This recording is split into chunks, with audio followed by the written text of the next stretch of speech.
Ok, irmãos, vamos iniciar. Nós hoje vamos ter a nossa quarta exposição da Carta aos Romanos. E vamos tratar hoje então de Romanos capítulo 2, versos 1 a 16. Eu peço que você abra a sua Bíblia. Romanos 2, de 1 a 16. Romanos 2, de 1 a 16. Nós vamos fazer a leitura desse texto e a exposição dele.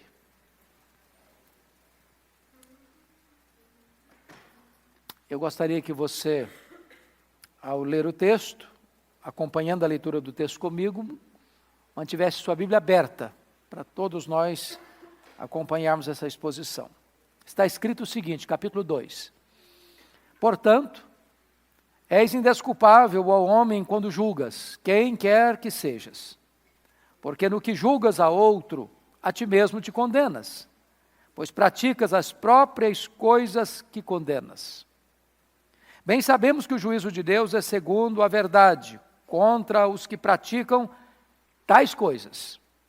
Tu, homem, que condenas os que praticam tais coisas e fazes as mesmas, pensas que te livrarás do juízo de Deus? Ou desprezas a riqueza da sua bondade, e tolerância, e longanimidade, ignorando que a bondade de Deus é que te conduz ao arrependimento? Mas segundo a tua dureza e coração impenitente, acumulas contra ti mesmo ira para o dia da ira e da revelação do justo juízo de Deus, que retribuirá a cada um segundo o seu procedimento. A vida eterna aos que, perseverando em fazer o bem, procuram glória, honra e incorruptibilidade, mas ira e indignação aos facciosos que desobedecem à verdade e obedecem à injustiça. Tribulação e angústia virão sobre a alma de qualquer homem que faz o mal, ao judeu primeiro e também ao grego. Glória, porém, e honra e paz a todo aquele que pratica o bem, ao judeu primeiro e também ao grego, porque para com Deus não há acepção de pessoas. Assim, pois, todos os que pecaram sem lei, também sem lei perecerão, e todos os que com lei pecaram mediante a lei serão julgados. Porque os simples ouvidores da lei não serão justos diante de Deus, mas os que praticam a lei hão de ser justificados. Quando, pois, os gentios, que não têm lei, procedem por natureza de conformidade com a lei, não tendo lei, servem eles de lei para si mesmos. Estes mostram a norma da lei gravada no seu coração, testemunhando-lhes também a consciência e os seus pensamentos, mutuamente acusando-se ou defendendo-se. No dia em que Deus, por meio de Cristo, julgar os segredos dos homens de conformidade com o meu evangelho. Pois bem, amados, nós vamos falar sobre o seguinte tema, os críticos moralistas sob julgamento. Os críticos moralistas sob julgamento. A verdade que Paulo acabara de dizer está no verso 32, quando ele está descrevendo os gentios na sua corrupção, na sua decadência moral, na sua rendição à idolatria e à promiscuidade, é revelada aí no verso 32, olha aí comigo. Ora, conhecendo eles, 1:32, ora, conhecendo eles a sentença de Deus, de que são passíveis de morte os que tais coisas praticam, não somente as fazem, mas também aprovam os que assim procedem. O que Paulo está fazendo aqui é um paralelo entre esses gentios depravados e esses moralistas que se auto-justificam, dizendo o seguinte: os gentios depravados, eles sabem que a sentença de Deus aos que vivem na depravação é a morte. E eles, apesar disso, fazem isso. E aprovam os que praticam as mesmas coisas. Mas ele contrastando agora com os moralistas, a situação de vocês moralistas é pior. Porque vocês reprovam isso, condenam isso na vida dos outros, e vocês praticam isso. Uma coisa é alguém que é depravado e diz, não, está errado, e eu vou viver no erro, e eu vou aprovar quem faz o erro. É a pessoa que está largadamente na depravação. Ele faz e aprova quem faz, mesmo sabendo que a sentença é a morte. Pior do que isso, é aquele que diz, não, está errado. E quando vê alguém praticando, condena. Mas ele mesmo pratica aquilo que ele condena nos outros. Essa era a situação aqui desses moralistas. Então, o que Paulo vai argumentar agora, levando esta ideia para uma consumação, onde ele vai dizer no capítulo 3, verso 23, todos pecaram. Todos. Quem todos? Aquele que está mergulhado no pecado, na lama, no pântano, e aquele que está bonitinho, como o fariseu, Senhor, graças te dou, porque não sou como os demais homens. Porque eu não sou igual àquele. Sou melhor, faço isso, faço aquilo outro. Mas, na verdade, ele está numa situação tão quanto crítica como aqueles que estão lá, mergulhados no pecado. Então, eu quero examinar esse texto com vocês nessa perspectiva. Primeiro ponto é que o juízo de Deus aos críticos moralistas é inevitável. Versos de 1 a 4. Vamos expor isso. Primeiro ponto que Paulo chama a atenção é o perigo da projeção. Olha comigo o versículo 1. Porque és indesculpável, homem, quando julgas quem quer que sejas, porque no que julgas a outro, a ti mesmo te condenas, pois praticas as próprias coisas que condenas. Vamos usar essa expressão da psicologia, chamada projeção. Isso é uma ideia freudiana. O que é que significa isso? Eu não tenho coragem de enfrentar o meu próprio pecado. Sabe o que é que eu faço?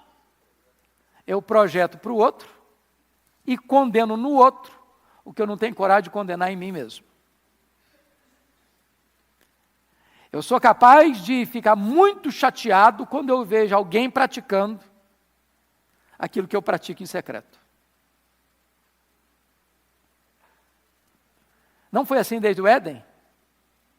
Adão, onde estás? Ah, Senhor, eu estou nu, estou com vergonha. O que aconteceu? Você comeu? Ah, Senhor, na verdade, a mulher que tu me deste.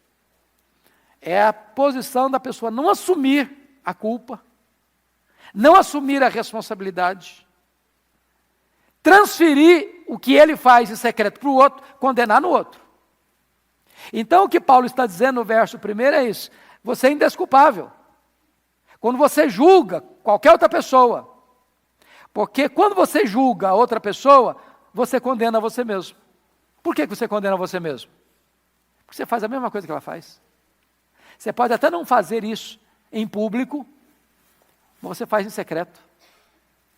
Seu coração é tão perverso, tão mau quanto o do outro. Então você corre um grande risco de fazer uma projeção. Segundo aspecto, o perigo da miopia espiritual. Olha aí o verso de número 1. Por que miopia? O que é a miopia espiritual? É você não conseguir ver em você o que você vê bem nos outros. Numa linguagem de Jesus, é você querer tirar o cisco do olho do outro, quando você tem uma trave no seu. Irmãos, o autoconhecimento nos leva à generosidade, sabia? Quando eu sei quão mal eu sou mais complacente com o meu irmão, não sou não? Mas se eu me julgo assim, o bam da santidade, aí eu me torno muito crítico com os outros, muito intolerante com os outros. Sabe o que a Bíblia me ensina como ética cristã? Eu posso pegar pesado comigo, mas devo ser mais complacente com o outro. O que é a hipocrisia religiosa? O que é o moralismo religioso? É quando eu pego pesado com os outros, pego leve comigo.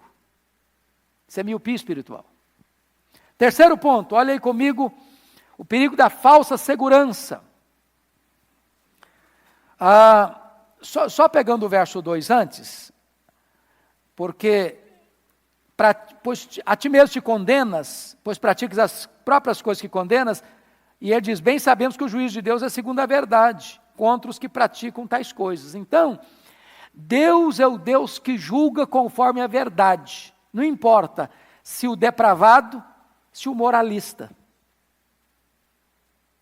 O moralista acende as luzes do palco e se apresenta como uma pessoa muito espiritual, muito moral, muito digna de aplausos, mas Deus, que conhece a verdade, que não se impressiona com performance, vai julgar do mesmo jeito. Então a pessoa pode até escapar do julgamento dos homens, mas não escapará do julgamento de Deus. Então, terceiro ponto agora, o perigo da falsa segurança. Veja o verso 3 comigo. Tu, ó homem, que condenas os que praticam tais coisas e fazes as mesmas, pensas que te livrarás do juízo de Deus? Primeira coisa aqui, quando Paulo está colocando isso, corre-se o risco da gente fazer uma leitura errada de nós mesmos, certo? De nós acharmos que estamos bem na fita, quando Deus está dando zero. Zero para você. Não, mas eu acho que eu estou bem. Mas no julgamento não vai ficar, não é o que eu acho que vai ficar bem, é o que Deus diz. Agora, nós corremos ainda o risco de, além de estarmos errados, nos constituirmos em juízes para julgarmos os outros. Ô, irmãos, vocês acham que isso acontece no meio cristão? Da gente querer, assim, se colocar na cadeira do juiz e condenar os outros? Descer o porrete nos outros? Quando nós fazemos isso, o que é que nós estamos inconscientemente pensando? Que eu sou melhor, que ele vai ser condenado e eu vou escapar, que eu sou bom. Aí Deus está dizendo no verso 3, exatamente isso. Tu, ó homem, que condenas os que praticam tais coisas e fazes as mesmas, pensas que te livrarás do juízo de Deus? Você acha que você tem imunidade especial? Você acha que o critério do julgamento a você vai ser mais leve? Você acha que você é o queridinho de Deus? Que Deus vai fazer vistas grossas ao seu erro, ao seu pecado? Você acha que Deus tem 2 pesos e 2 medidas no seu julgamento? Então Paulo está aqui tirando o alicerce dos moralistas. Agora, quem é o moralista? Talvez o coração do moralista bata no nosso peito. Talvez o sangue do moralista corre nas nossas veias. Talvez nós temos o DNA do moralista. Porque é muito mais fácil eu ver o erro do outro do que o meu. É muito mais fácil eu projetar para o outro o erro que eu não quero confrontar em mim mesmo. O outro é destemperado, eu sou ira santa, tem ira santa. O outro não, o outro é destemperado. O outro é ganancioso, eu luto pela vida.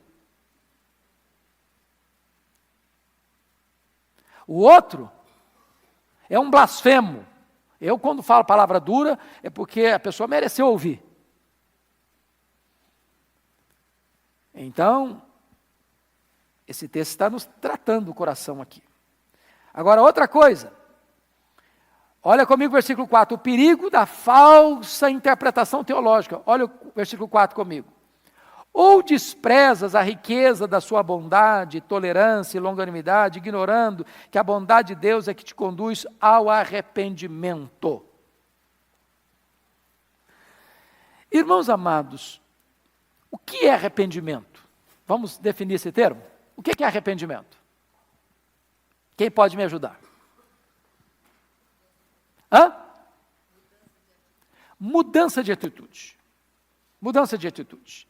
Essa palavra metanoia, na língua grega, ela passava por 3 aspectos. Primeiro, mudança de mente. Segundo, tristeza emocional, segundo Deus. Terceiro, dar meia volta, mudar de atitude. Então, o arrependimento é intelectual, é emocional e é volitivo, à vontade. Primeiro, eu tenho consciência que eu estou errado. Segundo, eu fico triste porque errei. Terceiro, eu mudo a conduta para não repetir mais o erro. Em outras palavras, pegando o sermão de João Batista, quando ele disse para a multidão que vinha a ele, produzir frutos dignos de arrependimento.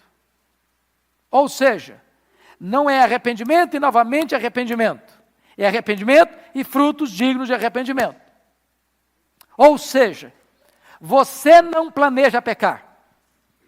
Você conhece gente que pede perdão já planejando o próximo pecado? Quer ver uma coisa? Quarta-feira de cinzas. O que significa isso na cultura brasileira?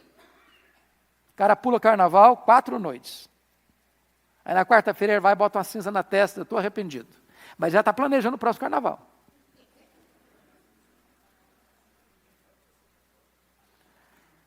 Então, o que Paulo está dizendo? Por que você se arrepende? Que você é um cara assim muito espiritual? Que você é assim muito bacana mesmo? Não. Você só se arrepende por causa da bondade de Deus. É a bondade de Deus que leva você e a mim a nos arrependermos. Sabe por quê? A inclinação do nosso coração não é para arrependimento. A vontade do nosso coração é assodadamente caminhar na direção do pecado. Quando você cai a ficha, meu Deus, eu pequei. E aí você sente tristeza segundo Deus e não segundo o mundo. Notinha de rodapé aqui. Sabe qual a diferença entre remorso e arrependimento? É que o remorso, a pessoa tem tristeza segundo o mundo. Preste atenção comigo aqui. Diz para vocês que arrependimento tem 3 elementos, certo? Metanoia. Entendimento que você errou, racional. Tristeza, segundo Deus, emocional. Volição, dar meia volta. No remorso, a pessoa tem tristeza, a pessoa reconhece que errou? Sim ou não? Sim. Judas disse, pequei, traindo sangue inocente. Segundo, remorso, a pessoa tem tristeza? Tem. Até devolveu o dinheiro. Mas remorso tem volta para Deus? Não tem. Então não fecha o ciclo do arrependimento. Não fecha o ciclo do arrependimento. Então preste bem atenção nisso. Quando alguém, de fato, se arrepende, é porque a bondade de Deus levou aquela pessoa a fechar o ciclo do arrependimento.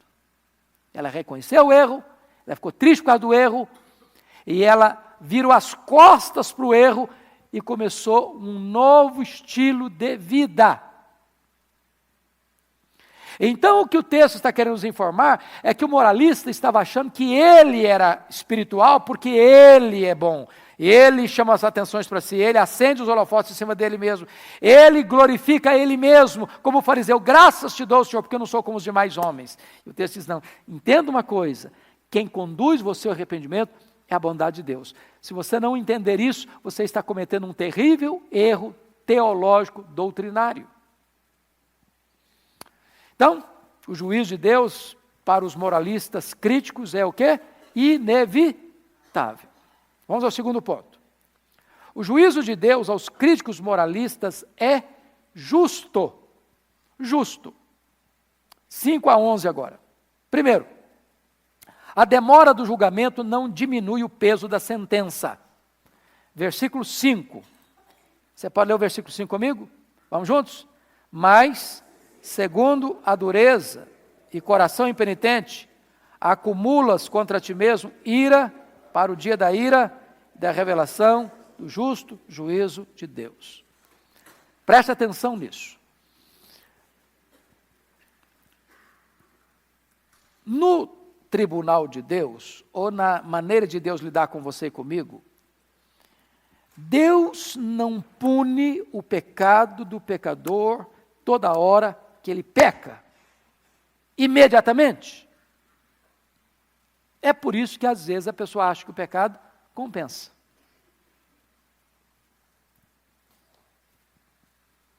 Ele peca e escapa. Ele peca e escapa. Ele peca e escapa. Ele peca e escapa. E aí ele corre o risco de pensar que ele vai ficar ileso, imune, livre da sentença final.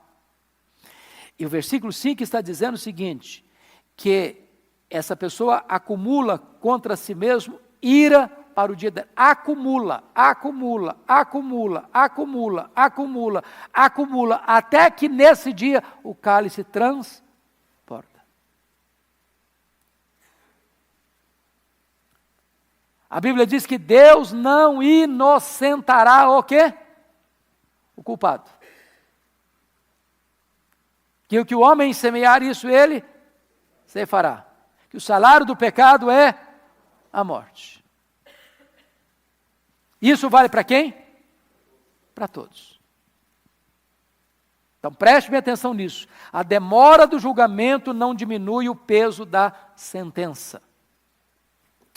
Segundo lugar, veja comigo, por gentileza.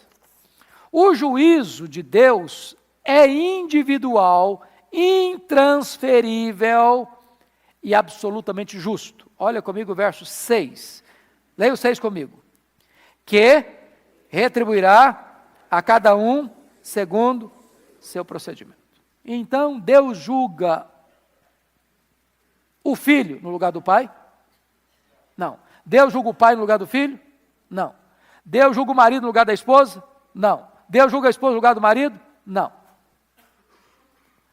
Esse julgamento é pessoal, particular, intransferível.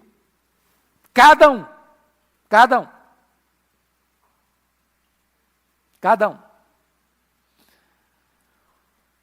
O que é interessante, irmãos, é que esse julgamento é absolutamente justo. Retribuirá a cada um segundo o seu procedimento.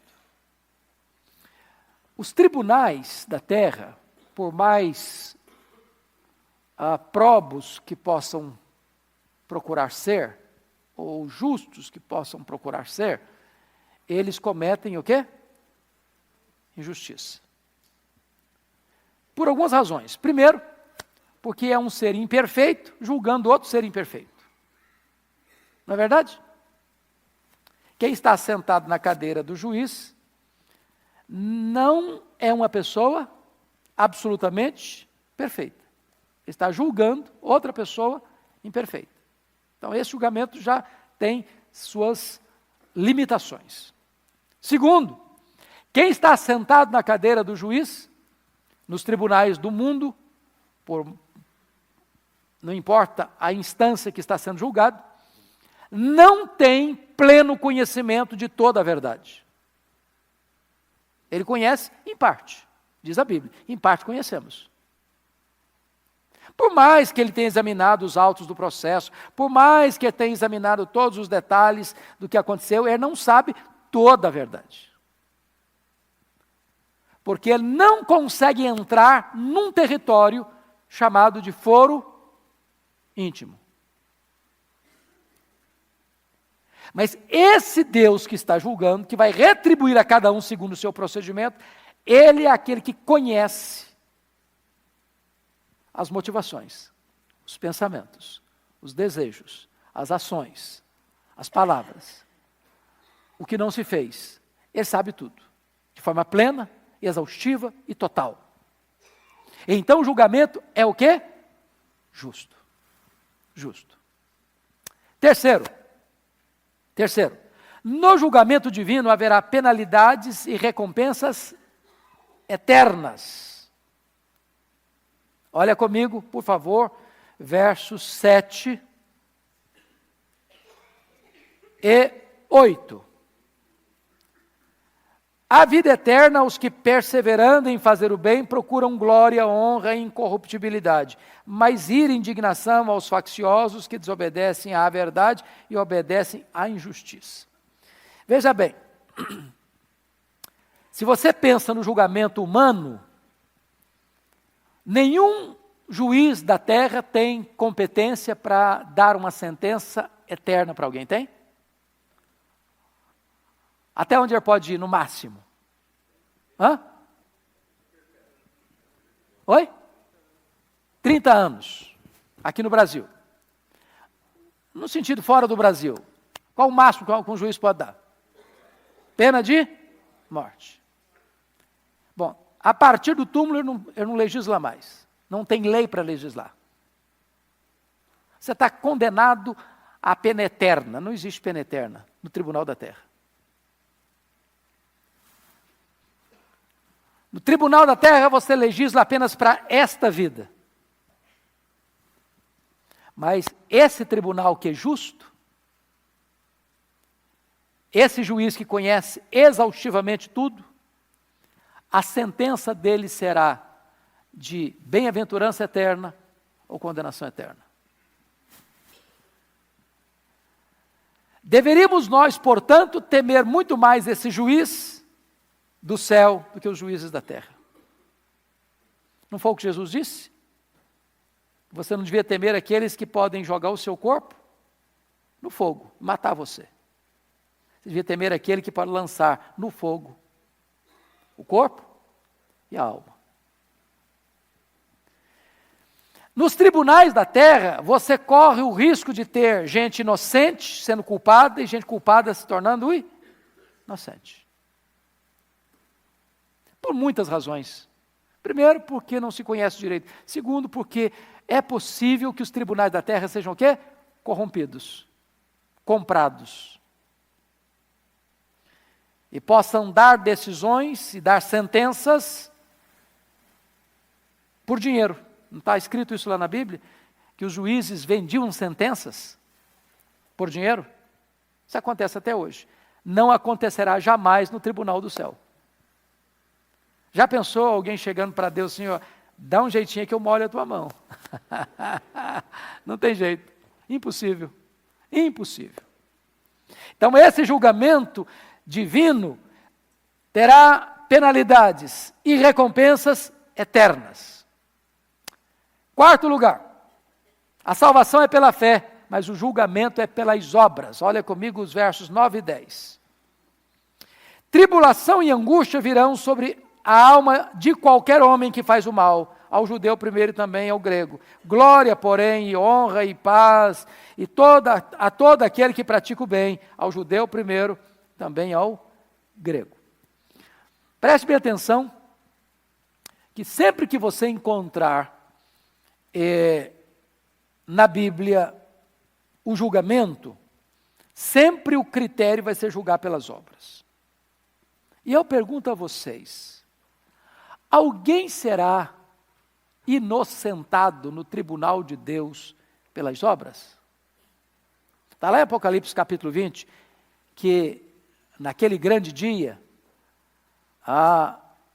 o Senhor vai se assentar no seu trono, os livros serão abertos, estarão todos lá, vivos, mortos, aqueles que morreram, os mares vão devolver, e os livros serão abertos, e os homens serão julgados segundo as suas obras. Como assim? Pelas obras alguém pode ser justificado diante de Deus? Deus vai fazer o seguinte, vamos botar numa balança. Você fez bem, você fez mal. Você fez bem, você fez mal. Aí a balança do mal foi mais pesada, está condenado. Aí a balança do bem pesou mais, você está inocentado. É assim que vai funcionar? Não. Se não é assim que vai funcionar, por que vão ser julgados segundo as obras? Porque esse julgamento é justo. Aquilo que você fez é o que você merece. Pelo merecimento alguém é salvo? Não. Impossível. Como é que você é salvo? Pela fé. Agora preste bem atenção, que aqui tem um diferencial que nós temos que fazer, e esse diferencial é dito em outros textos da Bíblia. Vamos pegar agora para os salvos, para os crentes, nós estamos falando para um grupo de crentes, louvado seja Deus. Você foi justificado pela fé, independentemente das obras da lei. Certo ou errado? Certo. Certo.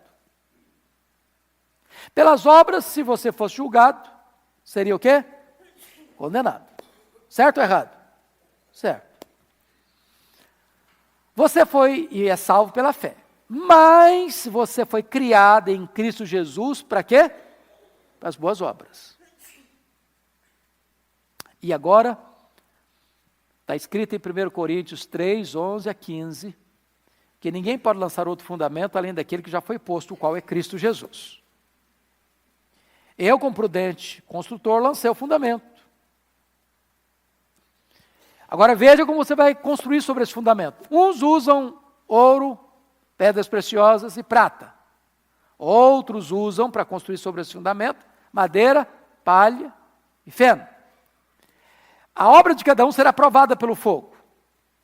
Se a obra de cada um sobreviver ao fogo, esse receberá galardão. O outro não receberá galardão, será salvo como que através do fogo. O que esse texto quer dizer? Depois que você foi salvo pela fé, você perde a sua salvação? Não. Depois que você foi salvo pela fé, pela graça, ao praticar boas obras, você recebe galardão? Sim ou não? Sim. Depois que você foi salvo pela graça, pela fé em Cristo Jesus, se você não praticar obras adequadas, usar material inferior, que vai ser provado pelo fogo, madeira, palha e feno, que vira cinza, você fica sem galardão? Sim ou não? Sim. Então você é salvo pela graça, mediante a fé, mas você é julgado pelas obras. Tem crente que vai entrar no céu, porque creu em Jesus, mas com cheiro de fumaça. Cheiro de fumaça. Tudo que ele fez vai virar cinza. Vocês acham que tem crente assim acomodadão, braço cruzado, tomando a língua de coco no canudinho, e nem aí para a vida? Ou você acha que todo crente assim, empenhado, zeloso, crente mesmo, de oração, que gosta de falar de Jesus, que quer uma vida de santidade, todo crente assim? Não vou fazer essa pergunta agora mais. E você, como é que é? Você levanta a mão não, por favor.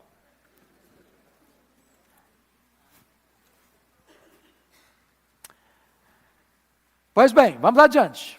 Vamos adiante. Quinto lugar, não há imunidade especial no julgamento divino. Olha o versículo 11 comigo. Você pode ler o 11? Porque para com Deus não há acepção de pessoas. Por que ele falou acepção de pessoas aqui? Em que contexto? Judeu e grego. Judeu e gentio. E nós poderíamos pegar essa acepção de pessoas. Para Deus não tem rico, não tem pobre. Não tem doutor, não tem analfabeto. Não tem gentio, não tem judeu. Não tem branco, não tem pardo, não tem negro. Não tem amarelo. Deus não lida com o ser humano com as preferências que nós lidamos. Nós temos preferências? Vamos ser honestos? Temos, não temos? Tem gente que ainda assim dá uma torcida de nariz. Irmão, mas difícil, hein? Irmão, mas é complicado, hein? Hã? Vocês não têm isso, vocês são mais espirituais do que eu. Deus não faz acepção de pessoas. não corre o risco de existir injustiça nesse julgamento. Deus nem vai fazer vistas grossas e nem vai pesar mais a mão, porque esse aqui é muito chatinho, então pesar a mão em cima dele. Esse aqui é tão bonzinho, vou dar uma aliviada nele. Não, Deus é justo. Justo.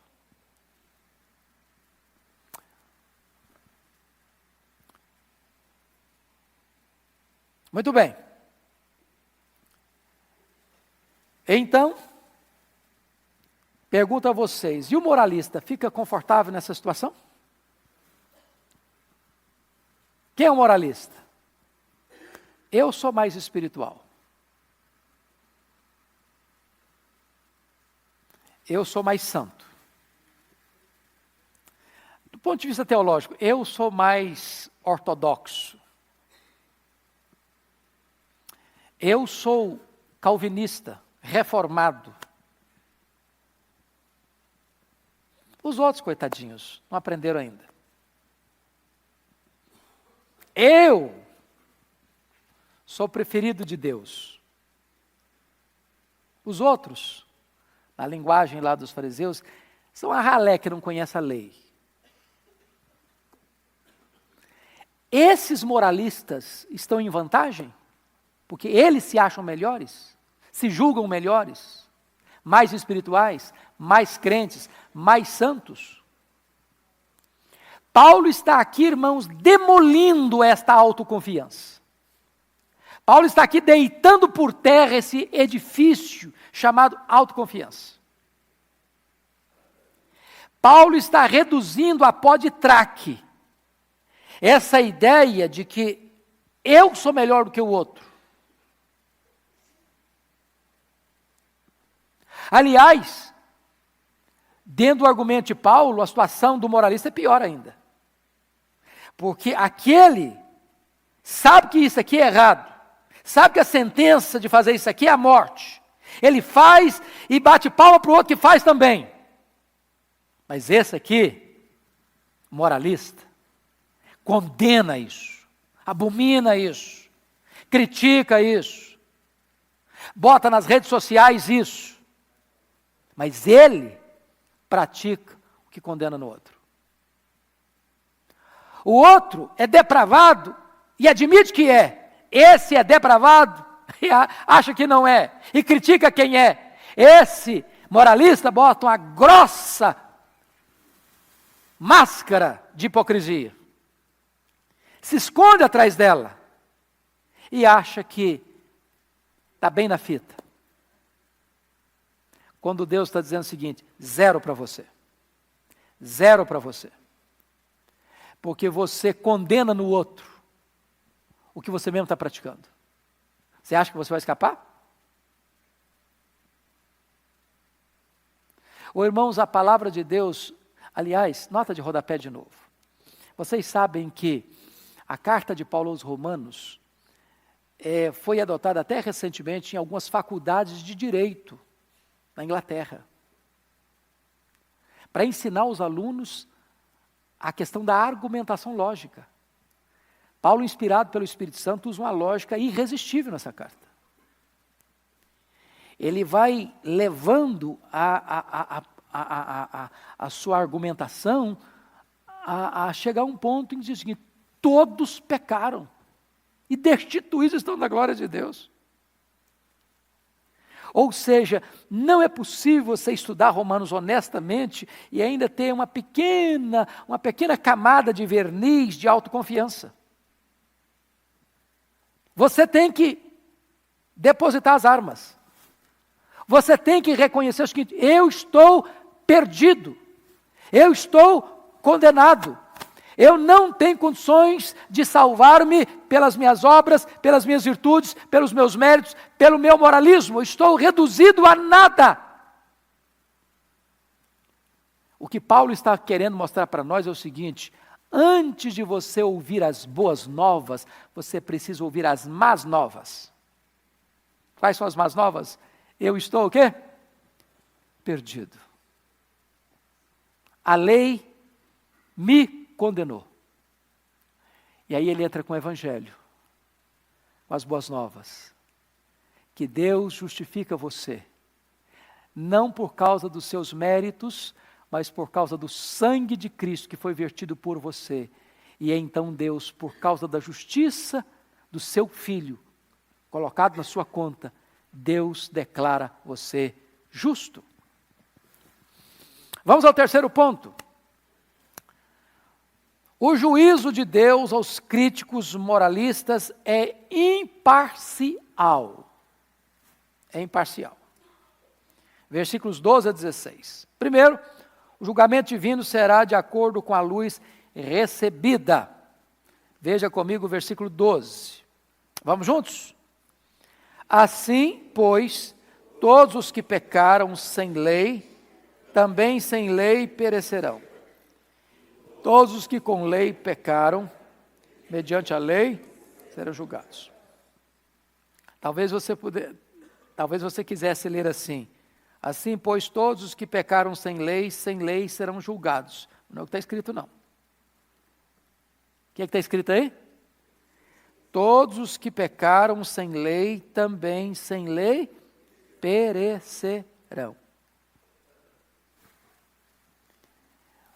Quem são esses que pecaram sem lei? Quem? Os gentios. Esses que ele descreve no capítulo 1, 18 a 32. Mas por que eles perecerão? Que revelação eles tinham?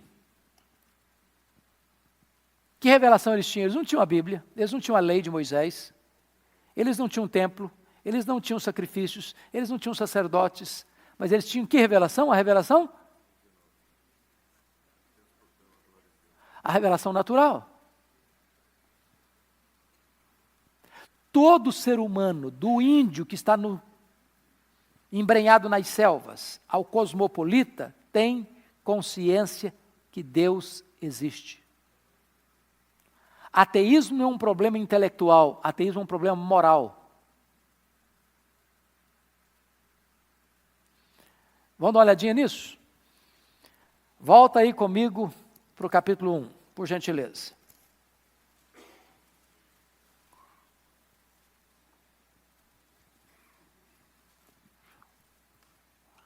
Vamos pegar a partir do versículo 18.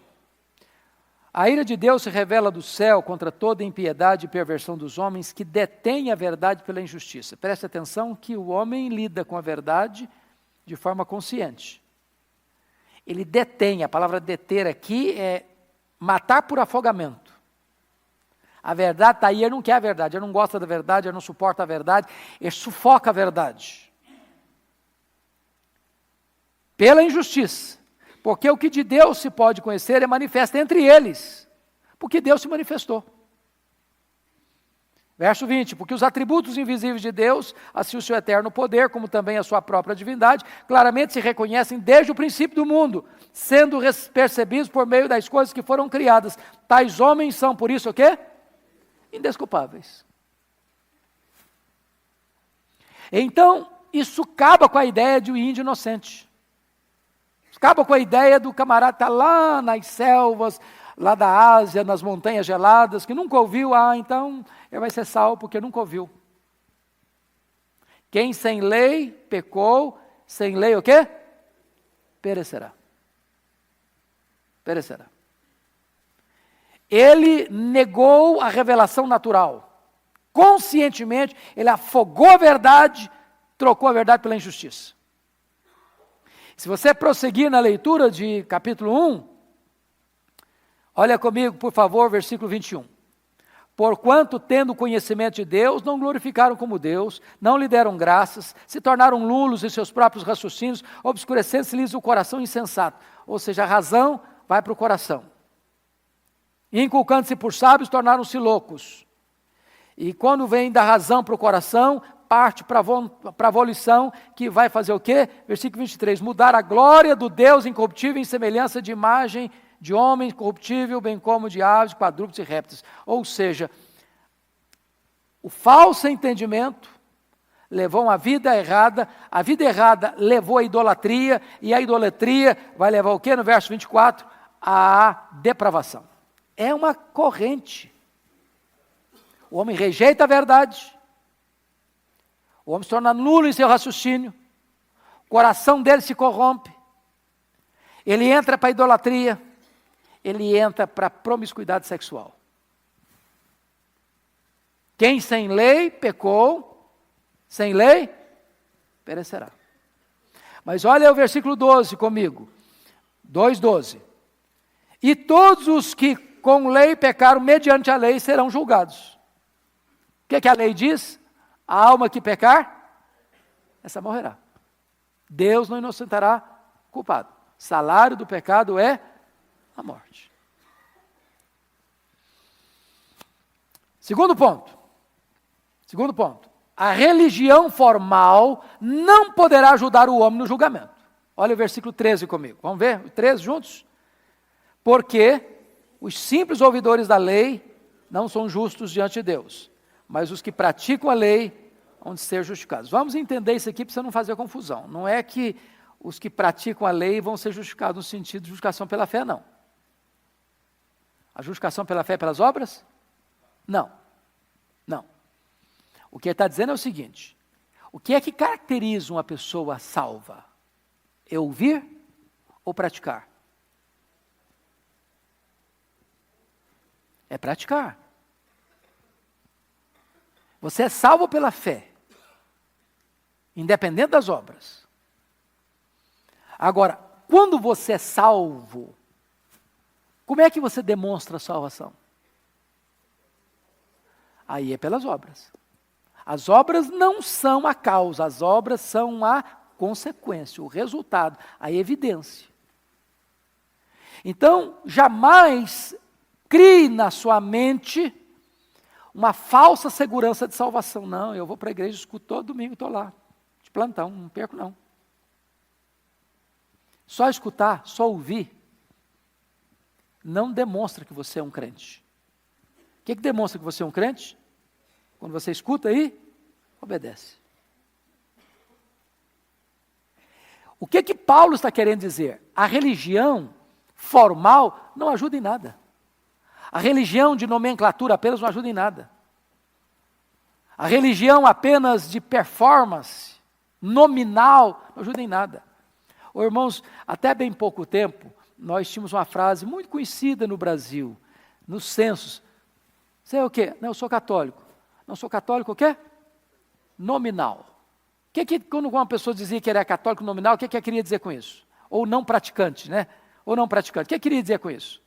Sou católico, mas não frequento missa, não vou à igreja, não levo meus filhos para batizar, não participo da Eucaristia. Eu sou católico de nome, mas eu não frequento, não participo, não pratico nada. Hoje, nós já criamos um outro título: crente não praticante. Crente nominal. O cara é crente, mas não vai à igreja. O cara não lê Bíblia, o cara não ora, o cara não participa do culto. O cara é crente dentro da casa dele, virtual. Tem crente virtual também, além de nominal. O cara tem 1000 pastores, cada dia escuta um. Mas esse pastor da televisão não dá abraço nele, ele não participa da ceia, nem participa do louvor também. Então não existe isso. Não existe isso. Esse tipo de religiosidade não vai resolver sua vida. É isso que o Paulo está dizendo. Os simples ouvidores da lei não serão justificados. Agora vamos ao terceiro ponto aqui. Antes de ser julgado pelo tribunal de Deus, o homem é julgado pelo tribunal da consciência. Olha os versículos 14 e 15 comigo. Quando, pois, os gentios que não têm lei procedem por natureza de conformidade com a lei, não tendo lei, servem eles de lei para si mesmos. Estes mostram a norma da lei gravada no seu coração, testemunhando-lhes também a consciência e os seus pensamentos mutuamente acusando-se ou defendendo-se. Então vamos entender isso aqui. Quando Deus se revelou de 4 maneiras. Primeiro, pela criação. Segundo, pela consciência. Terceiro, pelas Escrituras. Quarto, por Jesus Cristo.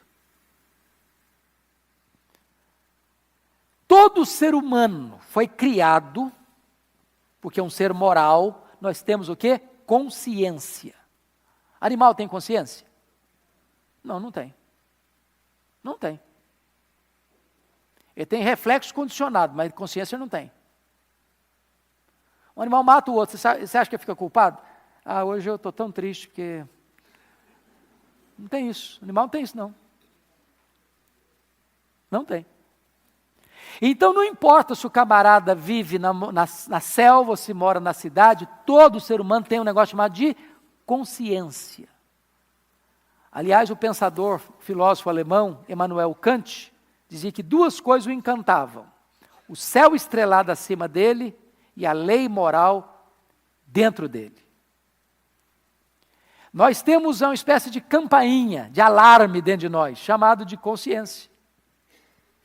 Agora, essa consciência, se não for bem tratada, fica como? Cauterizada. O que é cauterização? É quando você deixa aquela área insensibilizada. Né? Aí não dói mais. O cara faz um erro hoje. Aquela consciência assim, bem pontiaguda, alfineta o cara. Aí repete o erro amanhã. Aí já dói um pouquinho menos. Aí torna a repetir, um pouquinho menos.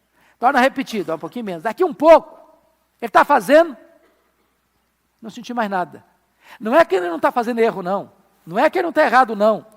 É que ele está no estágio mais avançado do problema. A consciência dele ficou o quê? Cauterizada. Há pouco disso fiquei muito chocado com o que vi na televisão. Um cidadão recebeu 3 mil reais para matar uma pessoa. Pistoleiro de aluguel. Ele nunca tinha visto a pessoa nunca tinha falado mal dele, nunca tinha feito mal para ele. Ele recebeu 3 mil reais, botou no bolso, foi lá, deu 5 tiros na pessoa e matou. Foi para casa, tomou banho, jantou, dormiu. Nenhuma culpa, nenhum pesar. Ele não cometeu erro? Cometeu. Por que ele não sentiu nada? Porque a consciência estava o quê? Cauterizada.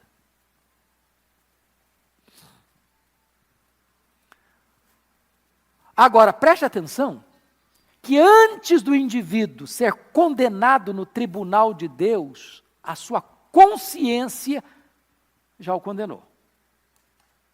Se a consciência dele não está cauterizada ainda, já o condenou.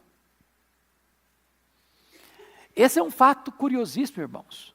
E nós deveríamos dar atenção a esta voz da consciência. Ela poderia nos livrar de muita coisa ruim.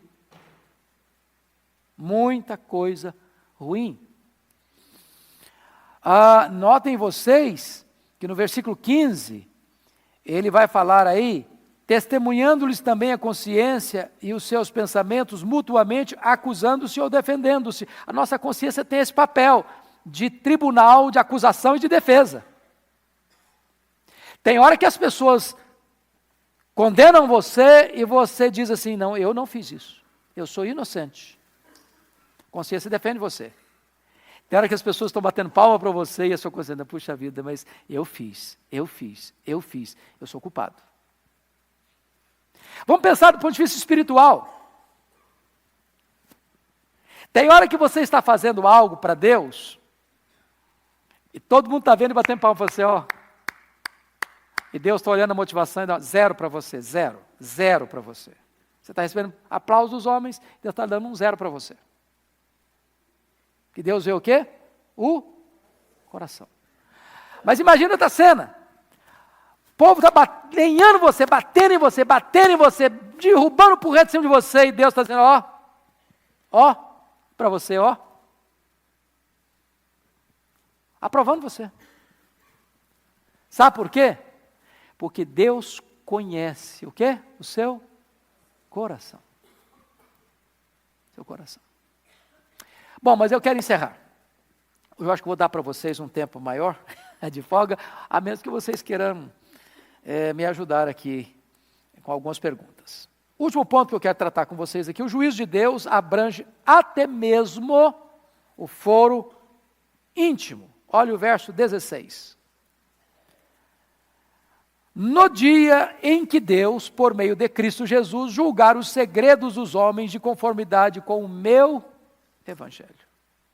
Irmãos amados, aqui o tribunal de Deus se distancia de todos os tribunais humanos. Porque todos os tribunais humanos não podem legislar e julgar foro íntimo. E nessa carta de Paulo aos Romanos, é que Paulo vai entender a gravidade do pecado exatamente por isso. Porque no capítulo 7 de Romanos é que Paulo tomou consciência de quão pecador ele era. E por quê? E por quê? É porque naquele momento ele para pensar no decálogo, os 10 mandamentos. Todos os mandamentos, exceto um, tratam de pecados objetivos. Do 1 ao 9, mandamentos objetivos. O que é um mandamento objetivo? Qualquer pessoa pode olhar, examinar e dizer, é isso mesmo, está certo ou está errado. Quais são os 9 primeiros mandamentos? Não terás outros deuses, não farás imagem de escultura, não tomarás o nome do Senhor teu Deus em vão, guarda o dia de sábado, honra teu pai e tua mãe, não matarás, não adulterarás, não furtarás, não dirás falso testemunho. Esses são os 9 primeiros. Qual é o 10º? Não cobiçarás. Prestem atenção que cobiçar não é objetivo. Cobiçar é algo do coração. Você pode ter uma auréola de santidade na cabeça e estar com o coração podre. Só Deus vê o seu coração. O que Paulo está dizendo é que no dia do juízo, o juiz tem competência, o tribunal tem competência para julgar foro íntimo. Aquilo que ninguém viu, aquilo que ninguém prova, porque você não pode condenar sem prova. Deus é capaz de aferir os seus pensamentos, os seus desejos, os segredos do seu coração, e desta forma, esse tribunal pode julgar você, porque ele tem competência de julgar foro íntimo. É isso que está no versículo 16. No dia em que Deus, por meio de Cristo Jesus, julgar os segredos dos homens de conformidade com o meu evangelho. Então vamos entender 4 coisas aqui. Primeiro, Deus já marcou o dia. No dia em que Deus, esse dia é o dia de Cristo Jesus. É o dia da segunda vinda de Cristo. Segundo, Deus já nomeou o juiz. Quem é o juiz? Quem é o juiz? Jesus Cristo. Está lá em Atos 17, versículos 30 e 31. Deus não levou em conta o tempo da ignorância, mas notifica a todos que se arrependam, porque já estabeleceu um dia que há de julgar o mundo com justiça por meio de Jesus Cristo.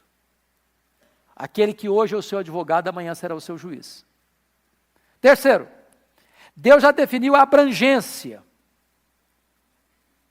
Deus vai julgar não só as palavras, não só as obras, não só as omissões, mas vai julgar também os segredos do coração.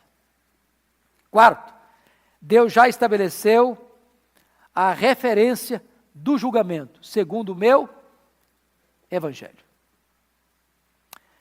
Pois bem, queridos, se nós entendemos bem o que Paulo disse, ele desconstruiu a confiança dos moralistas.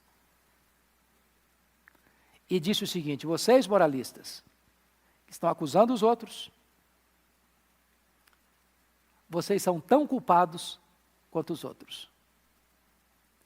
Vocês não têm imunidade especial. Deus não faz acepção de pessoas.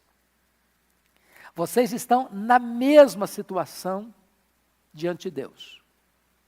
Culpados. Não há esperança.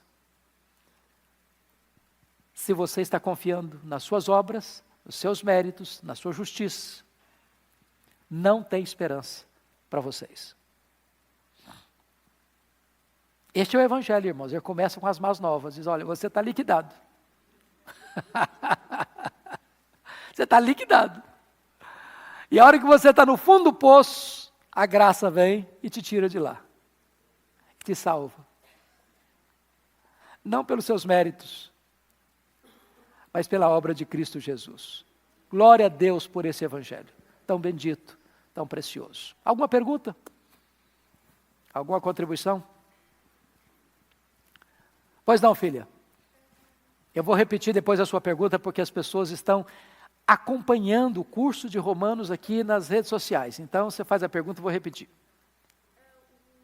A mente cauterizada seria a mesma coisa que a mente endurecida. A mesma coisa que a mente endurecida. E isso pode ser revertido, por exemplo, seria um cristão e ele se diz, se diz cristão pelo menos. Ok?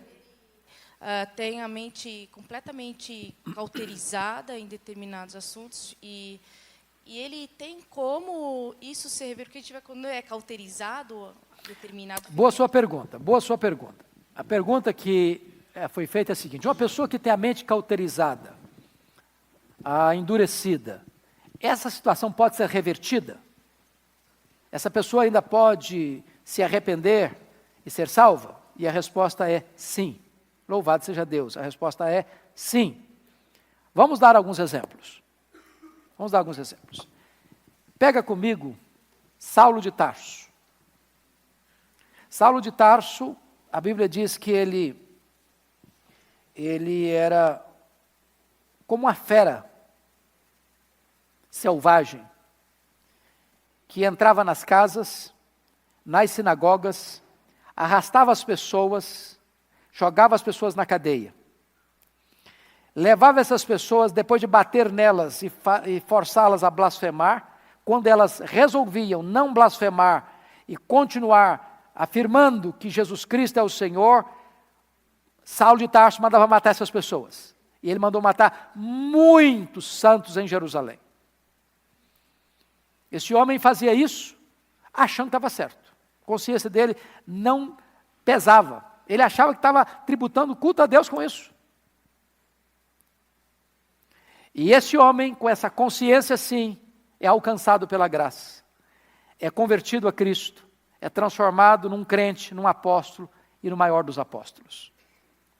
Tem muita gente hoje que, pela sua radicalização religiosa, mata um crente achando que está fazendo uma grande obra. Essa pessoa pode ser convertida ainda? Pode, louvado seja Deus. Você vê muitos daqueles que foram monstros, ou daqueles que foram algozes dos cristãos, sendo convertidos, como o carcereiro de Filipe, por exemplo. Então, para Deus não há impossíveis. O único pecado que a Bíblia diz que não tem perdão é a blasfêmia contra o Espírito Santo. E a blasfêmia contra o Espírito Santo é o pecado de consciente e deliberadamente atribuir a obra de Deus a Satanás. É de com as próprias mãos fechar a porta da graça e rejeitar a oferta de Deus em Cristo para a salvação e dizer que esta obra de Cristo é de fonte satânica, é de inspiração satânica. Essa pessoa não quer se arrepender, essa pessoa não busca graça, essa pessoa fechou a porta para ela mesma. Mas não há crime, não há pecado, não há depravação moral que a graça de Deus não possa ir lá e reverter essa situação e essa pessoa ser alcançada pela salvação em Cristo Jesus. Alguma outra pergunta? Aqui a pergunta. Eu vou repetir a pergunta para você que está nos acompanhando. Fica tranquilo.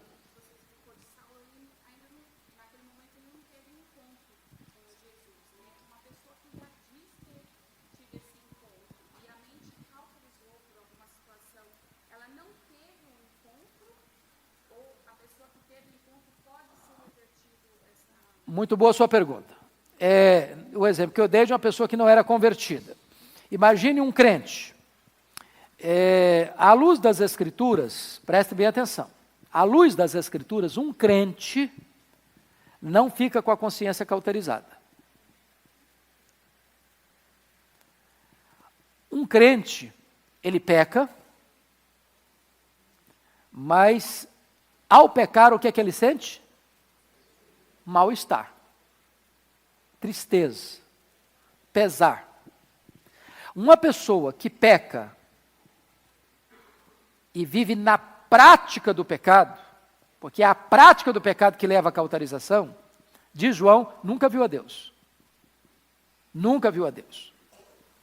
Então essa pessoa tinha o nome de crente, mas não era crente. E aqui está uma confusão muito grande que precisa ser dirimida. Porque há muitas pessoas que dizem, não, eu não creio nesse negócio de certeza de salvação. Salvação se ganha e se perde. É muita pretensão, é muita arrogância você dizer, estou salvo. Não, se você não andar direitinho, você está perdido. Então hoje você é filho de Deus, amanhã é filho do diabo. Hoje você tem para o céu, amanhã você tem para o inferno. Mas as pessoas é porque não entendem bem o que está escrito. Então é preciso afirmar que com todas as letras, uma vez salvo, salvo para sempre. Salvação não se perde. Ou seja, não existe esse negócio de nascer de novo e desnascer. Não existe esse negócio de você foi justificado e agora foi desjustificado. Não existe esse negócio de você foi nascido do Espírito, nascido de cima do alto, e agora você é feito filho de Deus, agora você é repudiado, não é filho de Deus mais. Você foi selado com o Espírito Santo e o selo foi quebrado. Seu nome está escrito no livro da vida e de repente foi apagado. Você é ovelha de Cristo, agora já não é mais ovelha, agora é lobo. Você estava seguro nas mãos de Cristo, alguém lá foi arrancou você das mãos de Cristo. Você foi tirado do reino das trevas e levado para o reino da luz, de repente tirado do reino da luz de volta e jogado.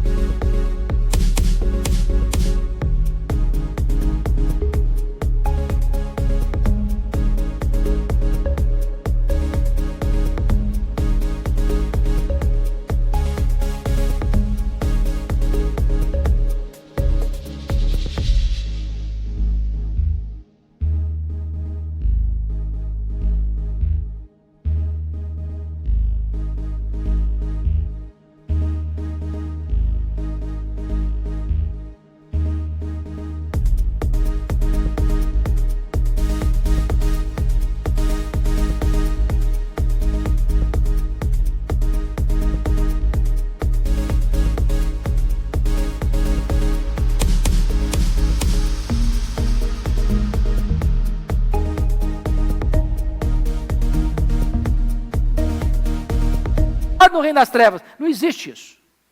Não existe isso. O que nós não podemos ter confusão na nossa mente é isso. Eu vou fechar aqui para encerrar. É que nem todas as pessoas, usando uma palavra de Agostinho de Hipona, foi Agostinho de Hipona que falou de igreja visível e invisível, começou com ele essa ideia, nem todas as pessoas que fazem parte da igreja visível, aqui da terra, verdadeiramente são salvas. Por exemplo, pastor Erival disse que hoje à noite a igreja vai receber mais de 100 novos membros. O conselho da igreja se reuniu e examinou esses irmãos. Mas eu pergunto a vocês, os presbíteros desta igreja, os pastores desta igreja, têm plena condição de crivo absolutamente seguro de saber se essas pessoas de fato, todas elas, são verdadeiramente salvas? Algum conselho humano tem essa competência? Não. Não. Por mais honestos, por mais bem intencionados que nós somos, nós não temos total condição de dizer, esse é salvo, esse aqui não é salvo, esse aqui nasceu de novo, esse aqui não nasceu. Ou seja, a igreja visível terá no seu bojo, no seu meio, trigo e joio. Senhor, vamos arrancar o joio? Não, calma, calma, calma, calma. Deixa crescer junto. Você não sabe o que é joio e o que é trigo direito. Você pode correr o risco de arrancar trigo pensando que é joio. Deixar joio pensando que é trigo. Então, para aí, esse julgamento vai ser feito no dia do juízo. Os anjos virão E recolherão o trigo e botarão no celeiro. O joio será arrancado, jogado no fogo. E ali haverá choro e ranger de dentes. Em outras palavras, quando uma pessoa sai da igreja, era crente, era às vezes até líder da igreja, até pastor, até missionário, não importa. Saiu da igreja, viveu no pecado, morreu no pecado, a consciência cauterizada. Aí, como é que fica? O problema não é perdeu a salvação. Está escrito em 1 João 2,19, saíram dos nossos, porque não eram dos nossos. Se fossem dos nossos, teriam permanecido conosco. O que está em jogo aí não é a doutrina da perseverança dos santos. O que está em jogo aí é a verdadeira conversão dessa pessoa. Então, um crente salvo não chega ao ponto de endurecimento do pecado, a ponto de não ter mais nenhuma capacidade de temor de Deus. O crente, ele se arrepende, se curva. Esse é o trigo. Quando o vento sopra, ele se dobra. Irmãos amados, vamos ficar por aqui. Temos 15 minutos ainda para vocês tomarem uma água, se precisarem, e para o momento de culto. Mas vamos orar primeiro, vamos ficar em pé.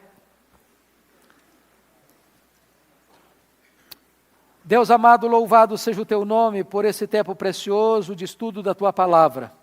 Rogamos-te que tu toques a nossa mente e o nosso coração com a iluminação do Espírito Santo, para nós compreendermos, para nós assimilarmos, para nós vivermos, para nós praticarmos esta palavra, para nós anunciarmos também esta palavra. Em nome de Jesus.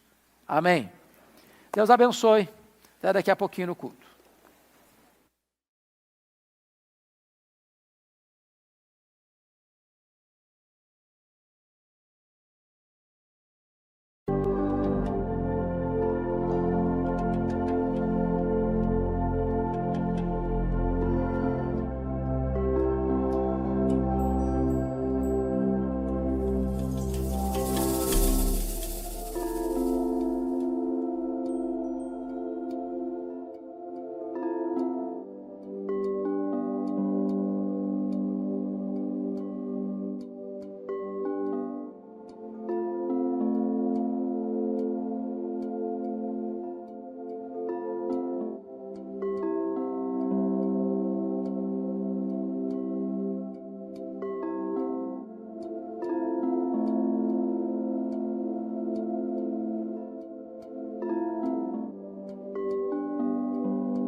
Canvas, I paint my fears, brush strokes of sorrow, colors of tears, and I scream in the sun.